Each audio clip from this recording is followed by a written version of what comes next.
Hello Asansol, hello everyone. তো কেমন আছো তোমরা? আশা করি সবাই ভালো আছো। আমিও বেশ ভালো আছি। আজকের আমার যে ট্রিপ সেটা হচ্ছে ছোট্ট মতো, এখনকার মতো। এখন দুপুর হয়ে গেছে। আসানসোল সৃষ্টিনগর কুমারপুর, যেটা এখান থেকে পিক আপ করে আমাকে স্টেশন ছাড়তে হবে। এনাদের বিয়ের প্রোগ্রাম আর কি। এনাদের বিয়ে হচ্ছে বিহারের কোনো একটা জায়গায়। তো ওনারা ট্রেনে করে যাবেন, তাই আমাকে বলেছিল কি শান্তনু গাড়ি অ্যারেঞ্জ করে দিতে, 4টে গাড়ি স্টেশন ড্রপ করতে হবে। তো আমি আমার 4টে গাড়ি অ্যারেঞ্জ করেছিলাম। দুটো ছোটো গাড়ি ছিল, তার মধ্যে দুটো বড় গাড়ি ছিল। ওনারা প্যাসেঞ্জার খুব একটা ছিল না, কিন্তু তাদের কিছু জিনিসপত্র ছিল, লাগেজ ছিল, তো যার জন্য ওনারা 4টে গাড়ি প্রেফার করেছিলেন। এমনিতে নর্মালি 3টে গাড়ি কি 2টো গাড়িতে আই থিঙ্ক হয়ে যেত।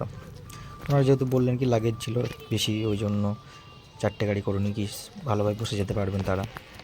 তো আমি টাইম মতো তাদের বাড়ির সামনে গাড়ি লাগিয়ে দিয়েছিলাম, দিয়ে টাইম মতো স্টেশন থেকে ড্রপও করে দিলাম তাদেরকে। ড্রপ করে জিনিসপত্র সব বের করে দিলাম। যেটা পেমেন্ট ছিল, পেমেন্টও দাদা আমাকে অ্যাডভান্স করে দিয়েছিল পরে। দিয়ে সেখান থেকে আমি বেরিয়ে গেলাম বাড়ির উদ্দেশ্যে। Hello everyone, good evening. फिर से आ गए हैं आप लोग से जुड़ने के लिए। अभी हम और मेरा भाई है, मेरा यार सुजीत, जो हम दोनों मिलके जाएंगे। अभी एक शादी घर में भाड़ा है, तो दोनों भाई 2 गाड़ी लेके जाएंगे अभी। तो पार्टी का थोड़ा टाइम है, अभी 8:15 में हम लोग पिकअप करेंगे। तो इसीलिए थोड़ा बहुत टाइम बिता रहे दोनों संग मिलकर। बने रहिएगा, शादी घर तो जाएंगे ही, पूरा हाल समाचार दिखाते और बताते रहेंगे।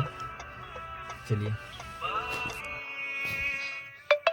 ইয়ে সরি, এটা হচ্ছে গোড়াই রোডের রেলগেট, যেটা সবসময় সন্ধেবেলার দিকে তো বলার নেই, জ্যাম পাবেই সবাই, সেটা সবাই জানে যারা আসানসোলে থেকে থাকে।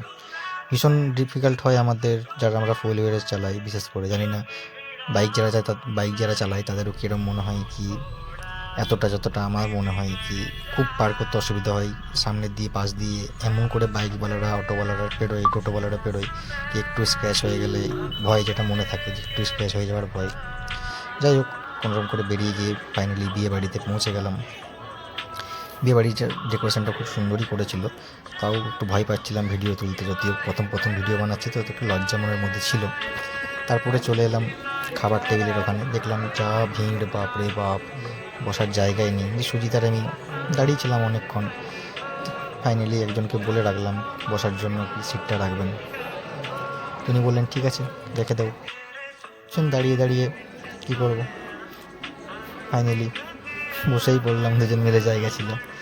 বসার পর বেশি ভিডিও তো করতে পারলাম না। খাবারের মাটনটা বেশ দারুণ বানিয়েছিল, মাটন আর পোলাও, জাস্ট ওয়াও। খেয়ে তো মন ভরে গেল, যদিও খেতে পারিনি বেশি আমি কিছু তার মধ্যেও। তারপর ওখান থেকে বেরিয়ে তো কাকিমাদেরকে ড্রপ করার পালা। ড্রপ করতে চলে এলাম, এক এক করে কাকিমাদেরকে ড্রপ করে সেখান থেকে রওনা দিলাম। রওনা দিয়ে তারপর তার একটা ভাড়া প্রোগ্রাম ছিল রাত্রিবেলায় দুর্গাপুর ছাড়ার, সেটাতে এই ব্লগে আর দিতে পারলাম না। যাই হোক, কালকের ব্লগে সেটা দেবো অবশ্যই। আজকের মতো এইটুকুই। ভালো থাকবেন, সুস্থ থাকবেন, শুভরাত্রি।